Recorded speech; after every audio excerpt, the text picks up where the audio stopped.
Buenos días, ¿cómo están? Espero que muy bien. Buenos días, buenas tardes, buenas noches, en fin, en el horario en el que puedan sentarse a ver este material. Eh, Quiero con esta nueva clase grabada, quiero introducirles el eje número 2, el segundo eje de nuestro programa de Derechos Humanos, Ética y Ciudadanía.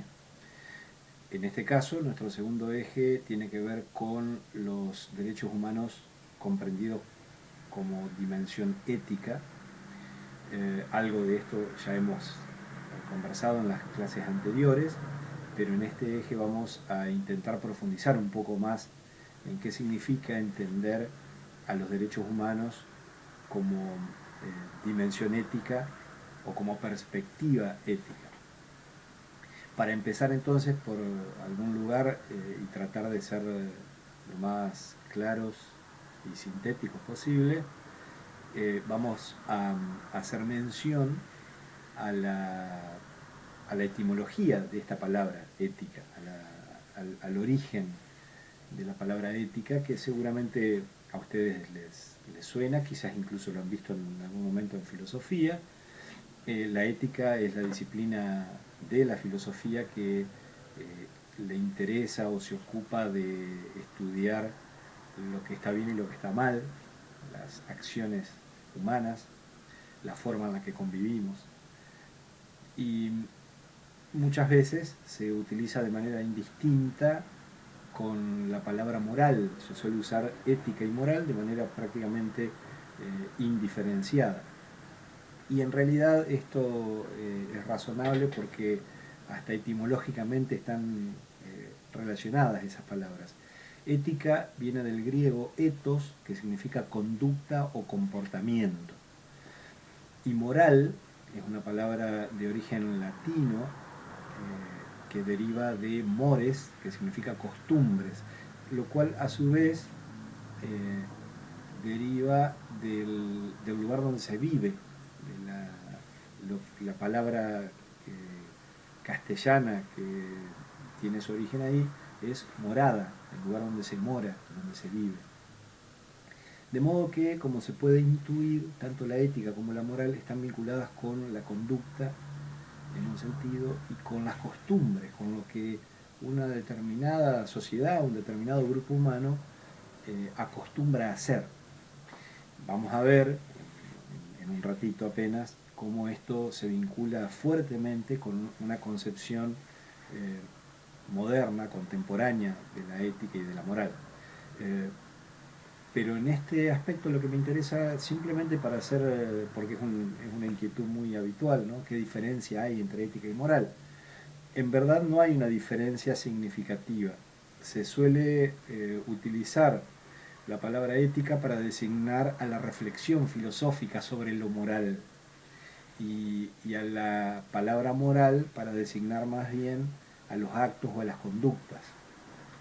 Pero es una diferenciación que se hace en el ámbito específico de la filosofía y que no implica que en el uso cotidiano no podamos seguir hablando casi indistintamente de ética y moral. Eh, una de las primeras cosas que es importante señalar o que conviene marcar es que eh, la ética hoy es concebida en el campo de la filosofía como una disciplina que se basa en nuestra capacidad de argumentar sobre la base de la razón compartida por todos los seres humanos. De modo que, entendida de ese modo, la ética implicaría nuestra capacidad de dialogar, nuestra capacidad de interpretar lo que la otra persona nos dice y por supuesto de hacernos entender nosotros y poder dar razones y recibir razones.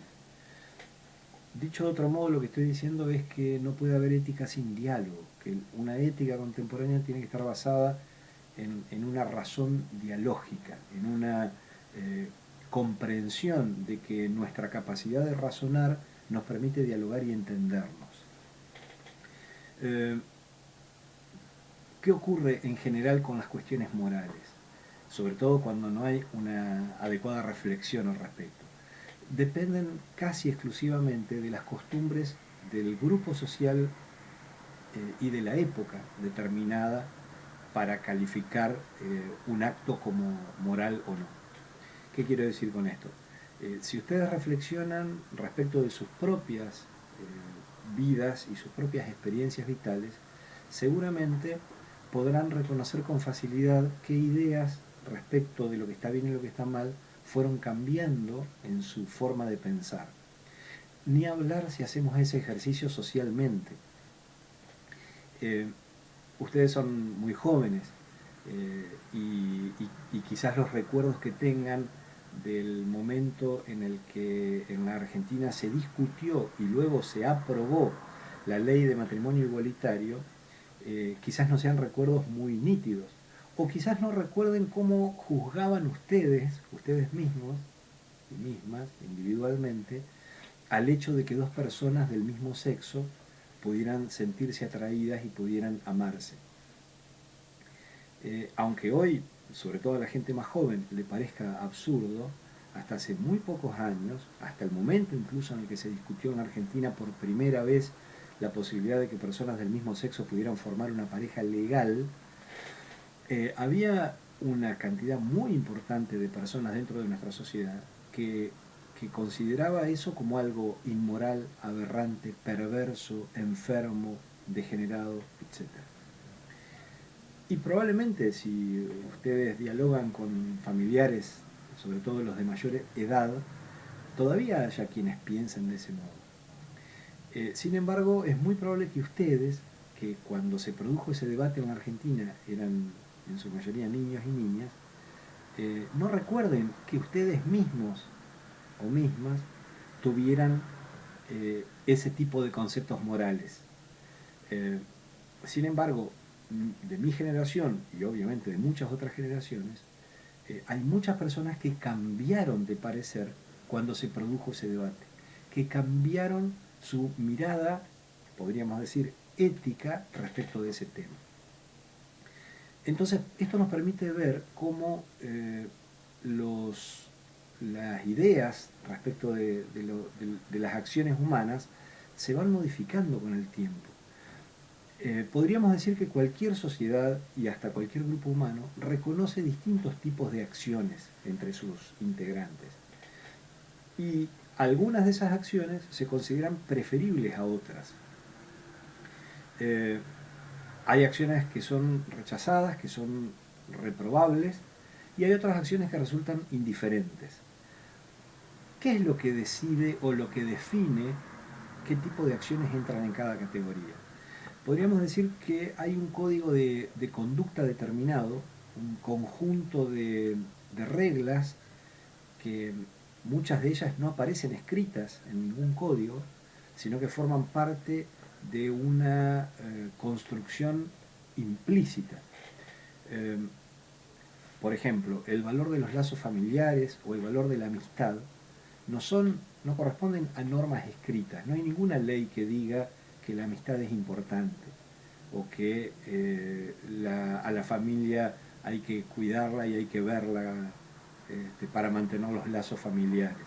No existen leyes sobre eso. Son valores que están implícitos en los grupos sociales, pero que además son diferentes, son modificables.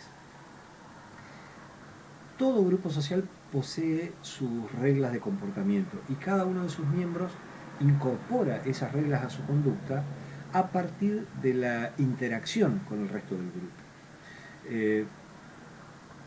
De esa manera, las acciones de las personas son previsibles y son aceptadas por las demás. Son concordancias, acuerdos, convenciones básicas que permiten la convivencia, pero que también generan desacuerdos. Si no existiera un terreno común sobre el cual nos entendemos, sería imposible disentir o tener desacuerdos con otras personas porque no habría diálogo posible. Ahora, ¿qué ocurre? Cada sociedad en sentido amplio, la sociedad argentina podríamos decir en general, pero también podríamos decir la sociedad uruguayense, contiene subgrupos, contiene diferentes tipos de organización social interna que genera sus propios códigos de comportamiento. Cada institución, una institución educativa, un grupo de amigos, una familia, un club deportivo, una organización religiosa, una organización sindical o profesional, cada una establece una serie de códigos de conducta, algunos de los cuales pueden ser escritos, pero muchos de ellos, como les decía recién, están implícitos en el funcionamiento del grupo. Para marcar la existencia de este código de conducta, hablamos de una moral positiva. Una moral positiva indica qué acciones se deben realizar.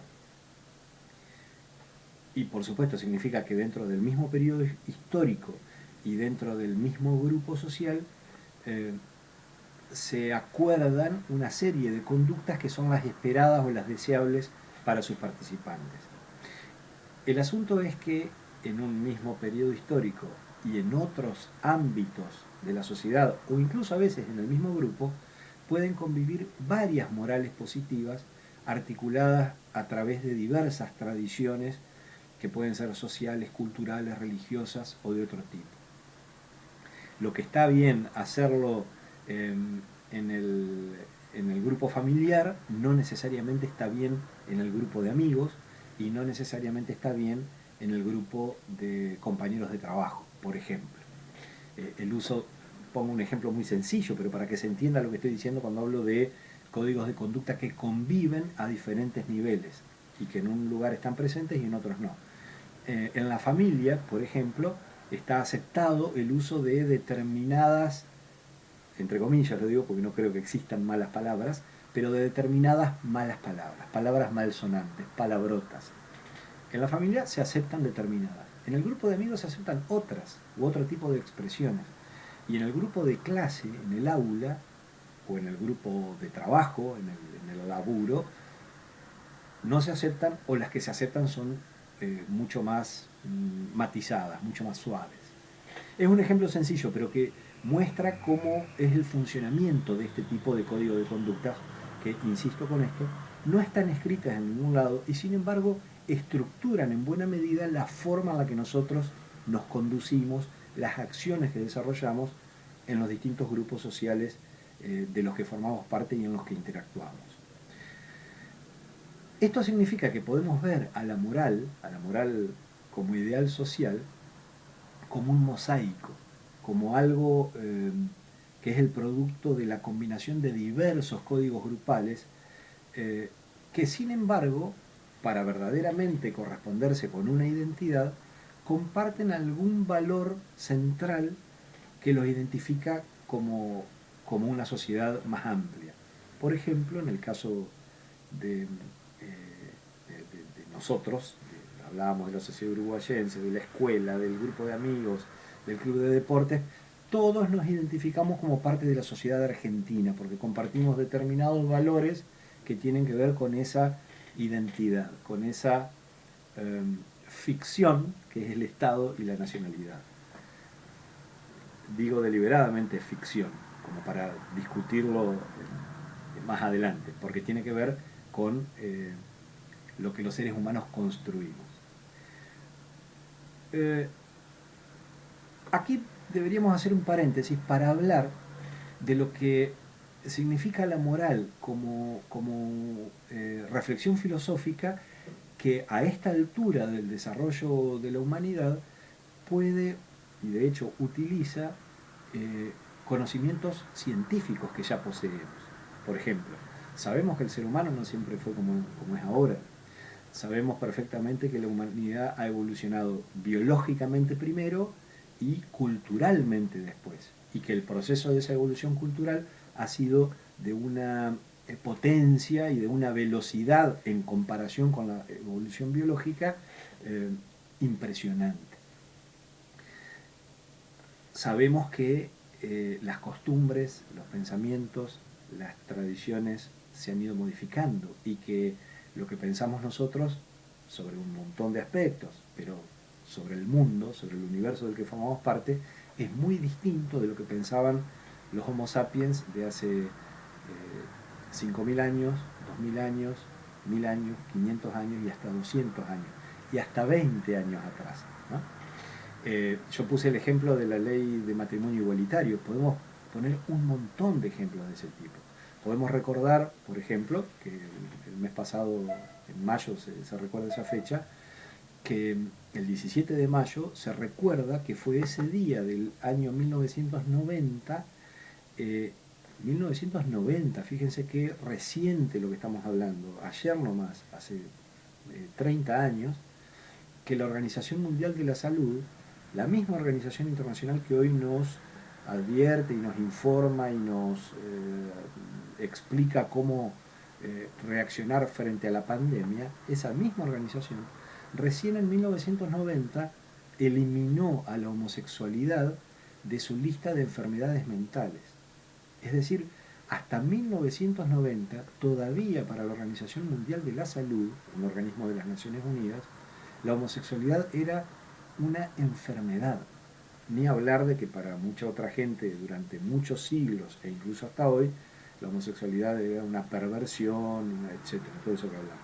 Pero digo, estas son muestras de cómo se modifica, cómo vamos modificando nuestra forma de percibir las acciones humanas, es decir, lo que conforma nuestra moral y por ende la base de la reflexión ética. ¿A dónde quería llegar? Quería llegar a que la reflexión ética hoy, la ética como disciplina, toma muchos de los estudios que se realizan en las ciencias, por ejemplo en la psicología, por ejemplo en las neurociencias, para comprender mejor nuestro accionar. Por ejemplo, sabemos desde hace mucho tiempo que buena parte de nuestra conducta humana no es deliberada, en el sentido de que no la razonamos. No tomamos la decisión de que nos guste o no nos guste un determinado tipo de música. Es algo que nos ocurre. No tomamos la decisión deliberada, razonada, reflexiva, reflexionada de enamorarnos de una persona. Es algo que nos sucede. Entonces, del mismo modo, para no poner ejemplos más psicoanalíticos, pero del mismo modo sabemos con claridad que buena parte de nuestra conducta no está ordenada racionalmente. Sin embargo, hay otra parte muy importante de nuestra conducta que sí está ordenada racionalmente. Nosotros tomamos la decisión de poner el despertador esta noche a tal hora para el día de mañana levantarnos a la hora que decidimos hoy. Bueno, del mismo modo decidimos un montón de nuestras conductas, pero hay otra parte de nuestras conductas que no las decidimos. Lo mismo podríamos decir con nuestra personalidad. La ciencia hoy ya tiene claro que es mucho más importante el elemento cultural, el elemento ambiente, que el elemento genético o elemento herencia en la conformación de nuestra personalidad. Pero eso no significa que por el hecho de tenerlo claro lo podamos controlar. Seguimos desarrollando conductas que no podemos explicar, que a veces no decidimos, que muchas veces tienen que ver con lo que llamamos, ya ahí haciendo un juicio ético, lo peor de nosotros. Se habla mucho de esto en épocas como la actual, ¿no? Frente a la pandemia, deben haber escuchado seguramente muchas veces la expresión de que las crisis o las epidemias sacan a flote lo mejor y lo peor de las personas. Durante mucho tiempo la humanidad atribuyó ese tipo de acciones a fuerzas misteriosas, a espíritus, el alma, ¿no? Se creía en el alma. O incluso las conductas más reprobables o más rechazadas se atribuían a inspiraciones de demonios, ¿no? El diablo fue el que le ordenó a determinada persona que haga tal cosa, o el diablo se adueñó de su cuerpo, y en cambio una buena acción era porque esa persona era una santa. En realidad las personas tenemos buenas y malas acciones y tenemos una historia que nos condiciona, no necesariamente nos determina. Ahí hay toda una reflexión, hay toda una discusión filosófica, hasta qué punto somos libres, y tiene mucho que ver con esto. Entonces les decía, en buena medida la reflexión ética echa mano de los conocimientos científicos para poder mejorar la reflexión que realiza. Uno de esos elementos que toma la ética contemporánea tiene que ver con el trabajo que hicieron Jean Piaget, que ustedes seguramente lo deben conocer, no sé cuán simpático les resultará por otras cátedras, por lo general a Piaget no se le tiene mucha simpatía, sin embargo fue un tipo muy valioso para el conocimiento de la inteligencia y de cómo se forma la capacidad cognitiva del ser humano, ¿no? Estudiando desde los niños en adelante, estudiando la raíz biológica, si se quiere, de la inteligencia. Pero en este caso lo que se trata es de una serie de estudios que Piaget y algunos de sus continuadores, como Lorenz Kohlberg, hicieron respecto del desarrollo moral de los seres humanos. En su trabajo sobre esto, en un paralelismo bastante cercano al desarrollo mental del niño, Piaget y Kohlberg y los investigadores encontraron tres niveles diferentes en el proceso evolutivo que va desde la infancia hasta la edad adulta, en función del desarrollo del juicio moral. Cada uno de esos niveles comprende dos fases, y de ahí resultan 6 etapas en el desarrollo evolutivo de la conciencia moral. Es decir, podemos estudiar científicamente también cómo evoluciona, cómo cambia nuestra conciencia moral en lo individual. Y ya hay estudios también acerca de cómo ocurre ese proceso en lo social, en lo colectivo. E incluso esas etapas se perciben tanto en la actividad del individuo como en las sociedades. ¿Cuáles son esas etapas? Digamos, primero, 3 etapas generales, que insisto, en cada una se visualizan 2 fases, pero las 3 etapas generales son un primer nivel preconvencional, que lo que indica la palabra es precisamente que es anterior a la aceptación de las convenciones, por eso preconvencional. En esa primera etapa el niño o la niña no alcanza a reconocer el orden social y se guía casi exclusivamente por la obediencia y por el premio o el castigo. En esas 2 etapas no nos vamos a detener en las 2 fases internas, pero en general digamos que en esa primera etapa del nivel preconvencional, las reglas o las normas son absolutamente externas al individuo, al niño o a la niña, ¿no? Y le son inculcadas a manera de hábitos. Hay que lavarse las manos después de comer o antes de ir a la mesa, hay que lavarse los dientes antes de ir a la cama, se le inculcan como hábitos.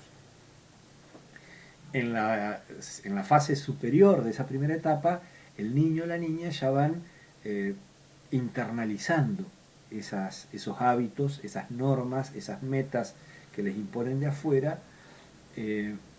desarrollando lo que llamamos conciencia o lo que en términos psicoanalíticos se suele llamar el super yo. Igual, yo no recomiendo seguir la terminología psicoanalítica, pero hago mención. El segundo nivel es ya el nivel convencional. En este momento, en este segundo nivel, en esta etapa, que también tiene 2 fases, la lealtad al grupo de pertenencia de la persona juega un rol muy importante.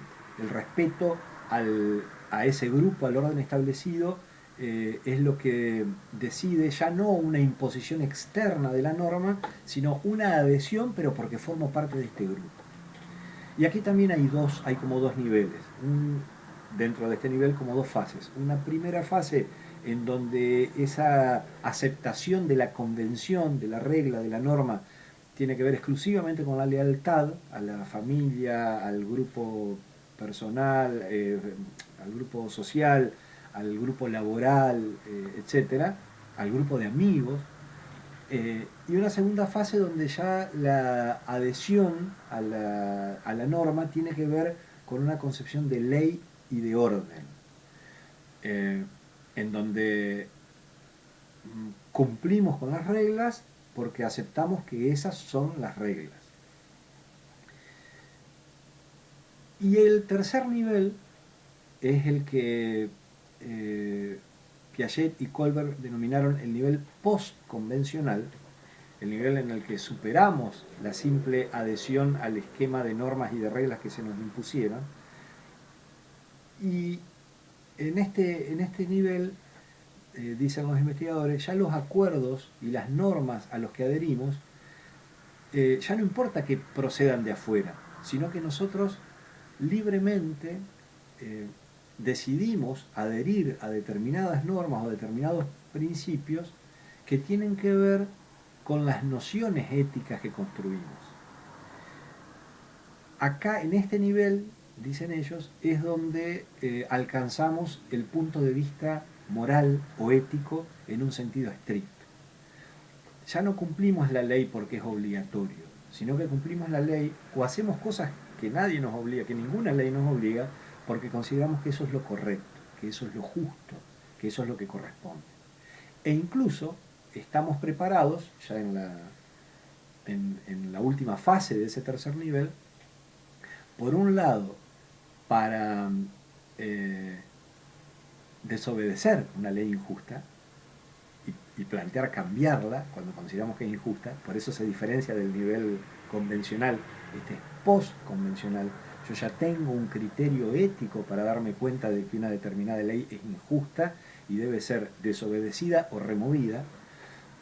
Y no solo eso, sino que ya tengo un criterio ético tan formado de acuerdo a valores que yo puedo analizar lo que ocurre, incluso las normas y las reglas, independientemente de mi propio punto de vista personal.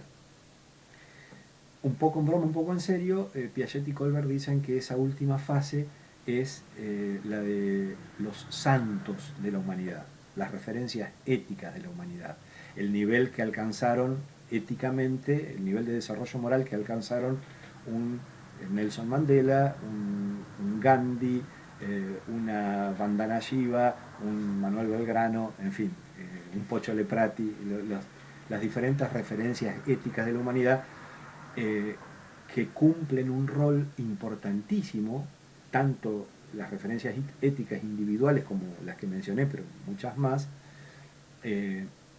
como las referencias éticas enclavadas en organizaciones, en movimientos sociales, en personas que se nuclean en una organización para luchar, para reclamar en beneficio de determinados valores éticos, de la libertad, de la igualdad, de la defensa del ambiente, de la defensa de los animales, de la protección de los derechos de las personas con discapacidad, de los niños o niñas abusados, etcétera, etcétera, etcétera.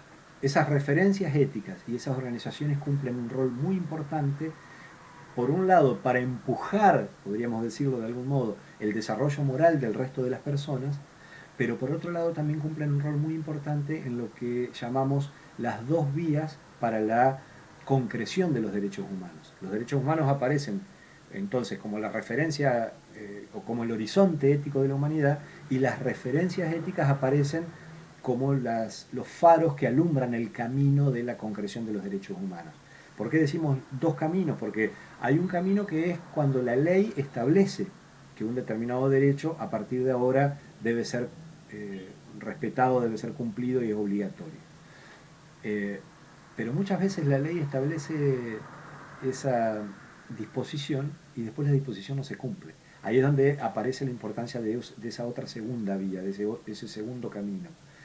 La concreción legal de un derecho no alcanza para efectivizarlo. Es necesaria la lucha, es necesaria la apropiación de ese derecho por parte de las personas que sepamos que tenemos ese derecho para poder exigirlo y hacerlo cumplir.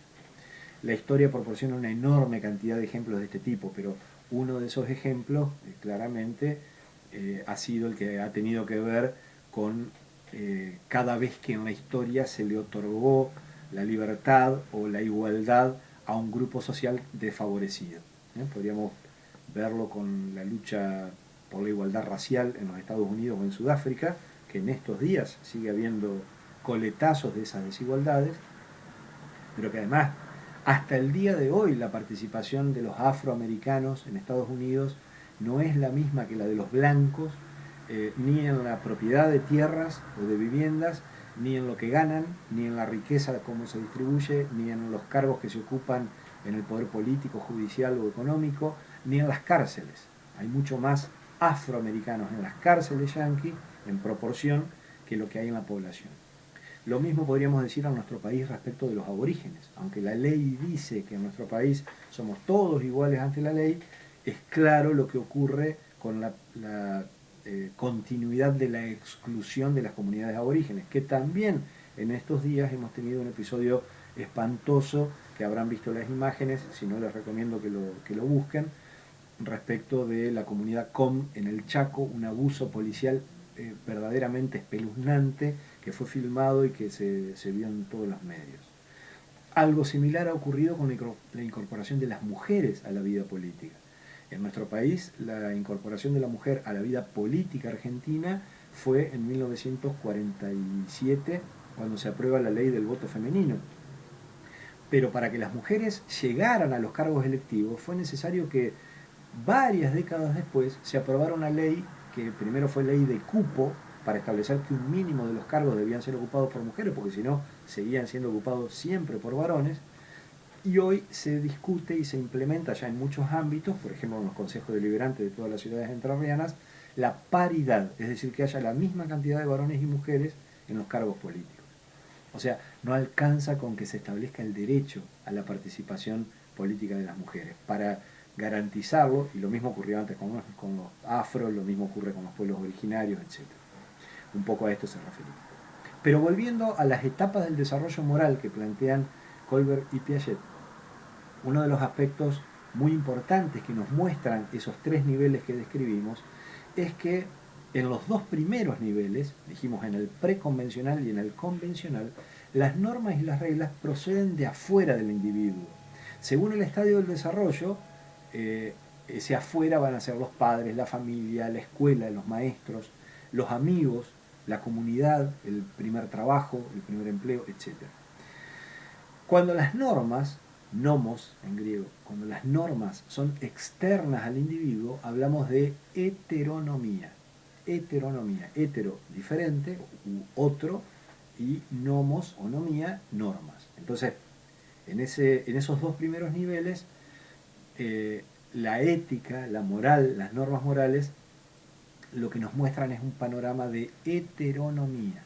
El afuera indica cuáles son las normas morales a las que yo debo ajustar mi accionar. En el último nivel, en el postconvencional, es cuando el individuo ya realiza su propia reflexión sobre su tiempo, sobre la sociedad en la que vive, y después de toda esa reflexión es capaz de adherir, porque evaluó y analizó cuáles son las normas morales a las que quiere sujetar su conducta, y adhiere él o ella voluntariamente a determinadas normas. A esa situación en donde yo sujeto, decido adherir a un conjunto de principios morales y ordeno mi accionar en torno de eso, a eso se lo llama autonomía. Autonomía moral. Podemos hablar de autonomía en otros sentidos, hasta en un sentido económico, ¿no? Pero cuando hablamos del desarrollo moral, se habla de que en ese tercer nivel el sujeto se constituye como su propio agente moral porque alcanza su autonomía. El punto es que ese desarrollo moral no es ni lineal, ni es automático, ni tampoco tiene que ver con la edad. No es que cuando cumplimos 18 y llegamos a la mayoría de edad, o cuando nos dan el registro de conducir a los 16, o algún otro, o terminamos la secundaria, o empezamos la secundaria, no es que hay un determinado momento en el que está certificada nuestra autonomía. Y de hecho hay muchas personas que temen llegar a la autonomía y escapan de distintas maneras a tener que decidir y prefieren que alguien les imponga las normas. Cada uno de ustedes y cada una podrá pensar ejemplos de ese tipo, pero incluso hasta analizar en qué ocasiones cada uno de nosotros ha actuado de ese modo, pero lo claro está en que ser autónomo implica asumir la responsabilidad por los propios actos y por las propias omisiones, y por supuesto siempre es más cómodo echarle la culpa a otro, ¿no? Entonces es importante señalar que ese tercer nivel, el nivel postconvencional, que es donde tenemos autonomía moral, y por eso nos puede conducir a ordenar nuestras acciones por principios que consideramos justos, ya que siempre, incluso cuando algo nos va a perjudicar, respetemos esos principios. Eso configura la idea de autonomía y desgraciadamente no siempre las personas llegan a esa etapa, no todas las personas llegan a esa etapa, todos conocemos adultos y es probable que muchos de nosotros también nos haya pasado alguna vez que ante determinada situación que no nos va a favorecer, que nos va a perjudicar, sabiendo que lo que hacemos no se corresponde con una conducta o un código de conducta que respete principios éticos justos, nos aprovechamos de una situación y actuamos de una manera en la que esquivamos lo que perfectamente sabemos que no correspondería hacer o correspondería hacer, ¿no? Bueno, dicho lo anterior y teniendo presente ese esquema de los niveles de desarrollo moral, podríamos decir que el objetivo central de la reflexión ética es proveer, de la ética como disciplina, es proveer de esos principios morales, de esos principios éticos que la persona libremente, en ese tercer nivel de desarrollo moral, cuando alcanza la autonomía, la persona libremente pueda adoptar como propios.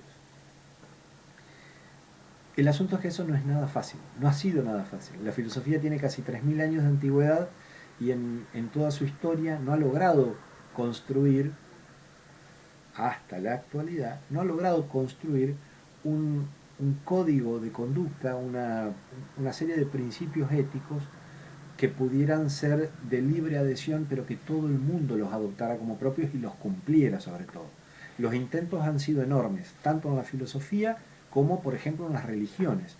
Pero como ustedes saben bien, en muchas de las religiones, la adopción de principios, de determinados principios de conducta, ha tenido que ver con creencias dogmáticas que tienen poco que ver con la justicia o con la igualdad de las personas y que a veces tienen que ver exclusivamente con creencias que existían hace quizás miles de años, ¿no? Como ocurre, por ejemplo, con el castigo a determinadas acciones que hoy nos parecen absolutamente irrelevantes, como por ejemplo me estoy refiriendo a la tradición judeocristiana, ¿no? El no respetar el día de descanso. En su momento eso era motivo de un castigo muy duro entre judíos y cristianos. O entre islámicos, representar cualquier objeto de la realidad, dibujar cualquier objeto de la realidad estaba prohibido. Ni hablar de representar a Mahoma o a Dios, a Alá, era motivo de pena de muerte. Cosas que hoy nos pueden parecer absurdas, pero que sin embargo en la actualidad hay gente que responde a esas creencias religiosas y por ende cree que las cosas deben ser así. Entonces los intentos, tanto desde la filosofía como de otras actividades humanas, por encontrar códigos de conducta que ordenan nuestras acciones, que ordenan nuestras vidas, no han sido especialmente fructíferos. Podríamos decir que la primera vez, y yo pongo mucho énfasis en esto porque me parece que ahí apunta los derechos humanos como dimensión ética, la primera vez en la historia de la humanidad que toda la humanidad, que todos los estados del planeta, todos los estados formalmente, legalmente constituidos del planeta, adhieren a un conjunto de principios que son presentados como la aspiración, el horizonte de expectativas de todos los seres humanos de la actualidad, la primera vez que eso ocurre es en el siglo pasado con la adopción por parte de las Naciones Unidas de la Declaración Universal de los Derechos Humanos.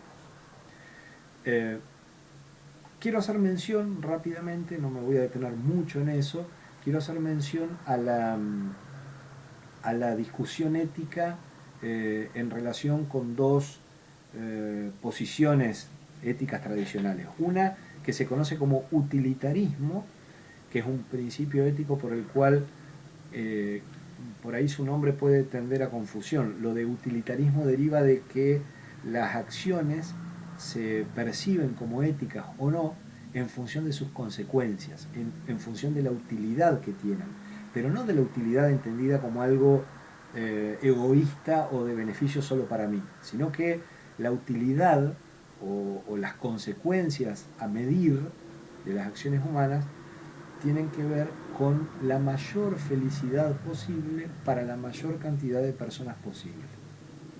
Esa es básicamente la idea del utilitarismo, que fue un desarrollo filosófico que arrancaron filósofos de la antigüedad, Epicuro entre otros, y que en tiempos más recientes desarrollaron Jeremy Bentham, John Stuart Mill, entre otros filósofos utilitaristas, y que tiene representantes hasta la actualidad. La idea utilitarista tiene determinadas problemáticas, sobre todo cuando intentamos aplicarla. No siempre lo que es beneficioso para la mayoría de las personas o produce la mayor felicidad para la mayoría coincide con lo que consideraríamos éticamente correcto. Por ejemplo,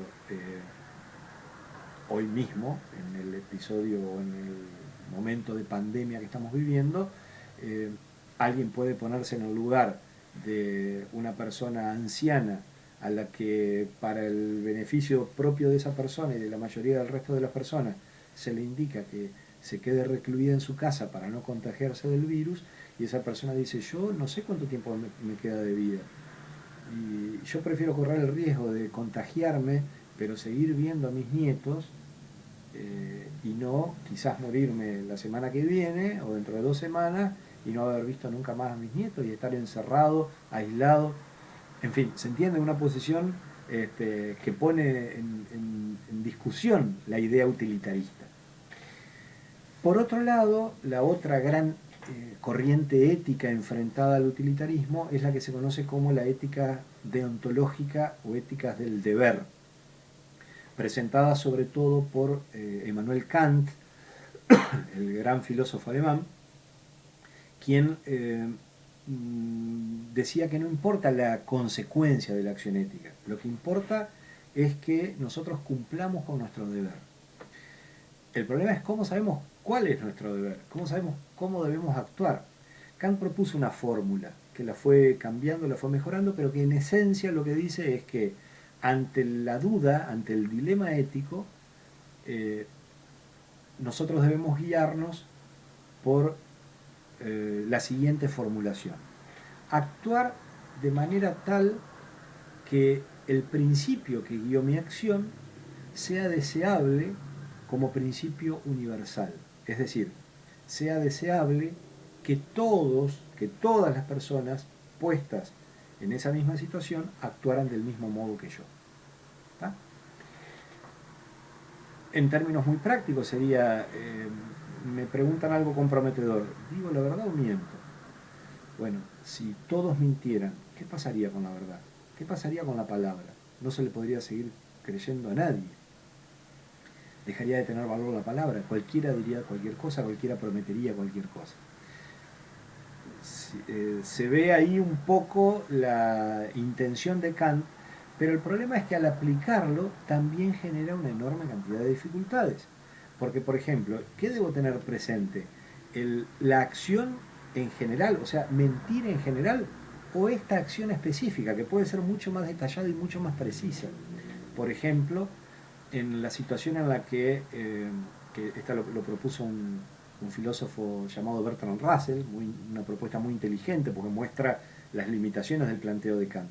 Imaginemos que nosotros estamos en clase y de repente una de las personas que están en la clase recibe un mensaje en su celular o una llamada, se transforma su rostro de preocupación y corre a esconderse en un armario o debajo de una mesa semioculta que hay en la propia aula.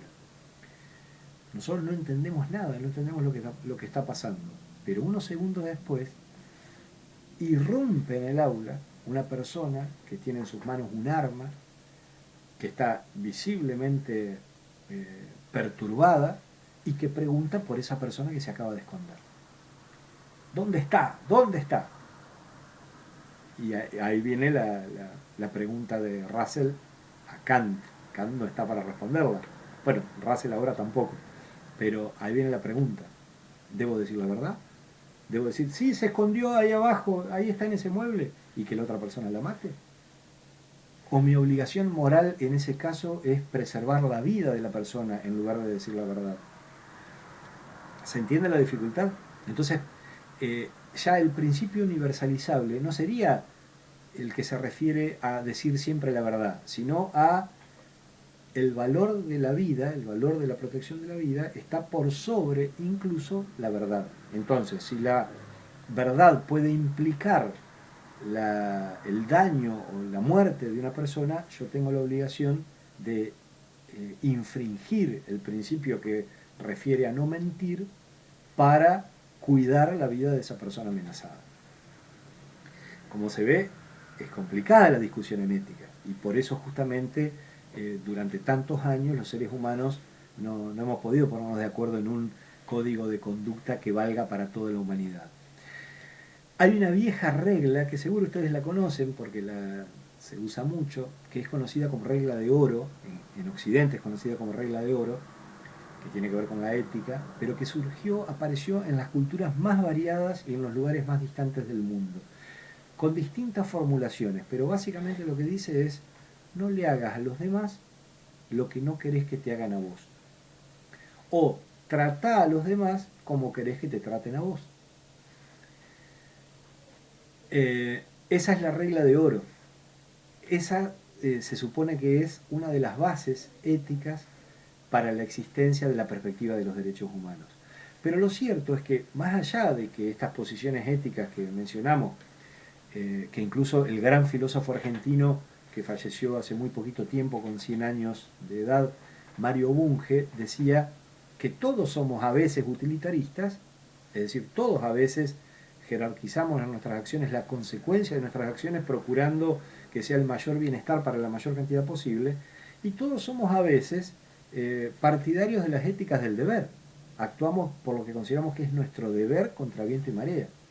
Entonces él lo que sugiere es no confrontar esas éticas y tomando como base la idea de los derechos humanos y de los deberes que se derivan de esos derechos humanos, construir una ética integral que respete cada uno de esos puntos de vista.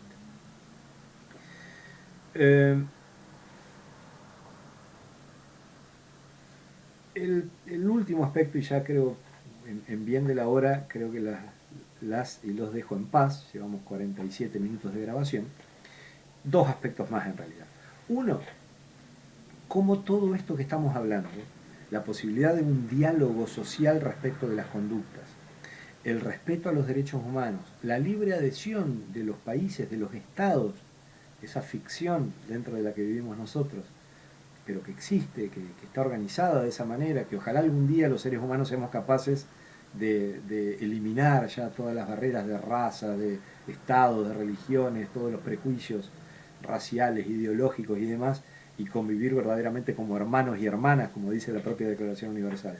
Pero mientras tanto es positivo que los distintos estados que hay en el planeta, todos sin excepción, hayan ido adhiriendo a la Declaración Universal de Derechos Humanos, porque eso pone un horizonte ético común, eso por primera vez nos permite pensar en una ética universal de los derechos humanos, que valga en todos lados, para todas las personas y para todos los estados, porque tradicionalmente han sido los estados los violadores de los derechos humanos.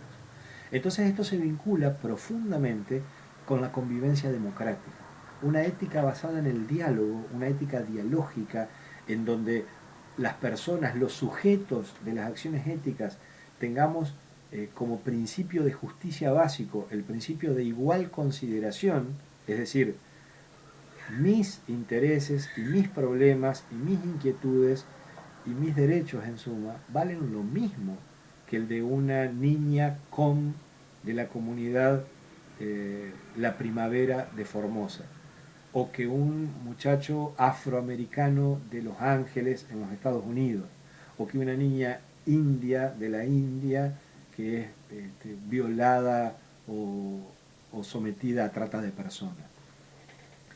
De modo que la democracia pasa a ser un valor central en una ética de los derechos humanos. No es concebible una ética de los derechos humanos sin democracia y no es concebible una democracia sin una ética de los derechos humanos. Y aquí es donde me quiero referir para terminar con esto y dejarlos en paz, y dejarlas en paz, a una filósofa actual, viva, española, que se llama Adela Cortina, que viene planteando desde hace varios años, en un trabajo verdaderamente muy valioso, lo que ella denomina una ética mínima, un espacio de acuerdos éticos de convivencia para nuestras sociedades actuales, en donde nos reconozcamos como sociedades pluralistas. ¿Qué significa pluralistas? Que pueden convivir muchas formas de concebir el mundo, que puede haber personas que tengan distintas creencias religiosas o ninguna creencia religiosa. Lo que no tiene ninguna de ellas derecho a hacer es imponerle esas creencias a las demás en el espacio público. Por eso una ética mínima. Por eso la educación, por ejemplo, no puede tener un componente religioso. La educación tiene que enseñarle a las nuevas generaciones de manera imparcial los conocimientos. Los conocimientos científicos también podría enseñarle religiones, pero la historia de las religiones, lo que en verdad son estudiadas científicamente las religiones, y no las creencias que cada religión le impone a sus fieles, ¿no? Entonces, Adela Cortina habla de una ética mínima en donde el pluralismo es uno de los valores, la solidaridad es otro de los valores. En una sociedad que tiene una ética mínima basada en la solidaridad, no se abandona a los más débiles, no se abandona a los más vulnerables, se los cuida y se los protege, porque eso es en buena medida lo que nos define como especie. Margaret Mead, se escribe Mead, una de las madres de la antropología científica moderna, le preguntaron una vez a Margaret Mead qué hecho, qué hito, qué evento de todas las investigaciones que ella como antropóloga había realizado le marcaba el inicio de nuestra especie, del Homo sapiens. ¿Qué elemento había encontrado que le permitiera decir, bueno, acá empezó a existir el ser humano tal como es hoy? Y sorprendentemente para algunos y algunas, Margaret Mead no hizo referencia a ninguna pintura, a ninguna obra de artesanía, a ninguna obra artística, a ningún artefacto, a ninguna herramienta. Margaret Mead hizo referencia a un hueso de un esqueleto humano encontrado de miles de años de antigüedad, un hueso quebrado y reparado. Margaret Mead respondió de esa manera diciendo que lo que nos diferencia como especie, lo que nos hace ser Homo sapiens es eso, es que hubo otros Homo sapiens que se quedaron, que se tuvieron que ocupar de ese Homo sapiens, porque si no, quebrado, nunca hubiera sobrevivido, hubiera sido abandonado y se lo hubiera comido cualquier otro animal salvaje. Entonces, lo que nos diferencia es la solidaridad, lo que nos diferencia es la capacidad de empatía. A partir de esos valores, libertad, igualdad, solidaridad, justicia, pluralismo, Adela Cortina dice, esos deben ser los valores que tenemos que aceptar libremente para formar parte de una sociedad ética basada en los derechos humanos. Y una última cosita, y ahora sí los dejo y las dejo. Adela Cortina viene hablando desde hace algunos años de un concepto nuevo que propuso ella, que introdujo ella, que se llama aporafobia. Les dejo la inquietud para que ustedes busquen lo que significa aporafobia y por qué Adela Cortina hace esta propuesta para ver qué relación tiene con los derechos humanos como dimensión ética. Que estén muy bien, espero no haber sido demasiado pesado en esta nueva clase grabada y en los próximos días nos estamos conectando. Que pasen bien.